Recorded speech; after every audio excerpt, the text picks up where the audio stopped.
Hello everyone, আজকে আমার topic হচ্ছে সিম্পলিফিকেশন। দেখতেই পাচ্ছেন এই টাইপের অঙ্কগুলো বিভিন্ন কম্পিটিটিভ এক্সামে পড়ে। কিভাবে আমরা কয়েক সেকেন্ডে এইগুলো অঙ্কগুলো করতে পারি তার সব ট্রিক আমি দেখাবো। তো তার আগে আপনারা দেখেন কিভাবে আমি এই অঙ্কটা করছি কয়েক সেকেন্ডে। এখানে দেখতে পাচ্ছেন একটা, দুটো, তিনটে, চারটে সংখ্যা আছে, সেখান থেকে আমাদের এই 5 আছে না, সবটি থেকে এখান থেকে 5টা কমন নিয়ে নাও। কয়টা 5 নিলাম? 1 2 3 4, সেজন্য 4 দিয়ে মাল্টিপ্লিকেশন করার পরে প্লাস লিখে দিলাম।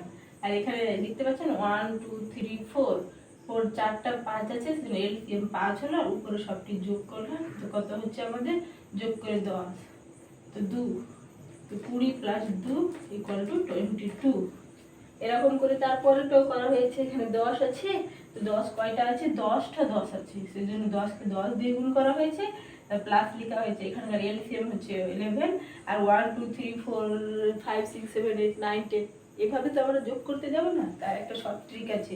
লাস্টে 10 আছে, 10 গুণিত 11/2, এটাকে আমরা 55 লিখতে পারি। তো 55 বসেছে, 11 কে 55 দিয়ে কাটাকাটি করে 5 হয়েছে, 100 প্লাস 5 ইকুয়াল টু 105। এখানে দেখতে পাচ্ছ কয়টা আছে? 1 2 3 4 5 6, 6টা আছে সংখ্যা, সেজন্য 6 লিখেছি। 99/6 প্লাস, আর এটাকে এলসিএম 7 হয়েছে, আর এখানে সবটি উপরেটি প্লাস করে হয়েছে 21।